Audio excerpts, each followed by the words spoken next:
واقعہ کہ صحابہ کرام رضوان اللہ کو کس قدر قرآن کریم سے شغف تھا۔ نبی کریم صلی اللہ علیہ وسلم غزوہ سے تشریف لا رہے تھے، رات کا وقت ہو گیا، اس وقت قیام کے ارادے سے ایک جگہ پڑاؤ ڈالے تو دو صحابی پہرے کے لیے مقرر ہوئے، ایک کا نام عمار بن یاسر جو مہاجر صحابی ہے، اور ایک کا نام عباد بن بشر جو انصاری مشہور صحابی ہیں۔ وہ دونوں پہرے کے لیے مقرر ہوئے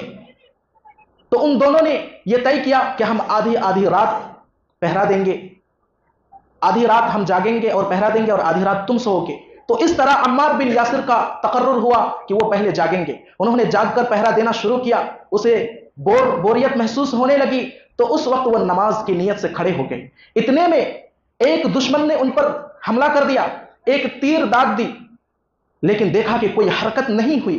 پھر اس کے بعد دوسری تیر ماری، تیسری تیر ماری، اس طرح تیروں کی بارش ہوتی گئی، آپ لہو لوہان ہوتے گئے اور نماز کو جاری رکھا۔ بالآخر آپ نے سلام پھیرا اور عباد بن بشر کو اٹھایا تو عباد بن بشر، پھر دونوں نے مل کر مقابلہ کیا۔ عباد بن بشر نے کہا کہ آپ نے پہلی تیر کے وقت مجھے کیوں نہیں جگایا؟ عمار بن یاسر کا جواب سنیے، عمار بن یاسر کہتے ہیں کہ میں نے نماز میں سورہ کہف شروع کیا تھا اور اس قدر اس کے معانی میں اور اس کے مفاہیم میں ڈوب گیا تھا، مجھے پتہ ہی نہیں چلا کہ کتنی تیر لگی اور زخم کا پتہ ہی نہیں لگا، تکلیف کا اندازہ ہی نہیں ہوا، لیکن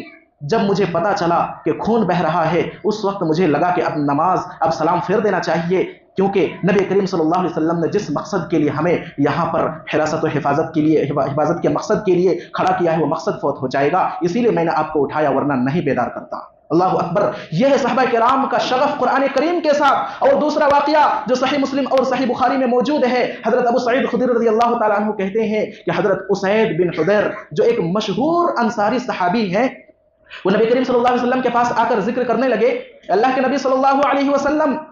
آج میں رات میں قرآن کریم کی تلاوت کر رہا تھا تو اتنے میں میرا گھوڑا بدکنے لگا، میں نے تلاوت بند کی، گھوڑا رک گیا، پھر تلاوت شروع کی، کچھ دیر کے بعد گھوڑا زور زور سے بدکنے لگا، مجھے اندیشہ ہوا کہ کہیں یہ گھوڑا میرے بیٹے یحییٰ کو روند نہ ڈالے، تو میں نے تلاوت بند کی، جیسے تلاوت بند کی اوپر کی طرف دیکھا تو میرے سر کے اوپر سے ایک سائبان فضا کی طرف جا رہا ہے جس میں قندیلیں اور چراغ روشن ہیں اور بہت ہی زیادہ روشن ہیں۔ نبی کریم صلی اللہ علیہ وسلم نے فرمایا یہ فرشتے تھے جو تمہاری قرات کو سننے کے لیے جس حلاوت ایمانی کے ساتھ تم قرآن کریم کی قرات کر رہے تھے، تمہاری تلاوت کو سننے کے لیے آسمان سے اتر کر کے آئے تھے، اگر تم اس کو جاری رکھتے، پڑھنا جاری رکھتے تو صبح تک بھی وہ فرشتے رہتے، یہاں تک کہ ہم انہیں دیکھ لیتے۔ تو یہ ہے صحابہ کرام جو حلاوت ایمانی کے ساتھ، عمدہ لب و لہجے کے ساتھ، غور و فکر اور تدبر معانی کے ساتھ قرآن کریم کو پڑھتے تھے، جن کی قرات سننے کے لیے آسمان سے بھی فرشتے اتر کر آیا کرتے تھے۔ مگر آج کیا ہو گیا ہے؟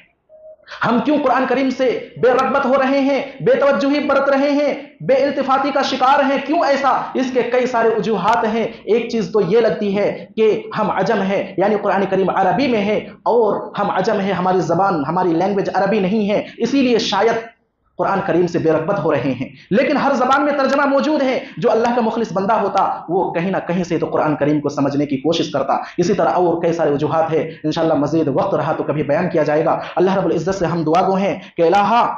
تو ہمارے دلوں میں قرآن کریم کا شغف اور قرآن کی محبت ڈال دے، آمین۔ الہ العالمین قرآن کریم کو سمجھ کر پڑھنے کا جذبہ اور ولولہ اور شوق و ذوق ہمارے دلوں میں پیدا کر دے۔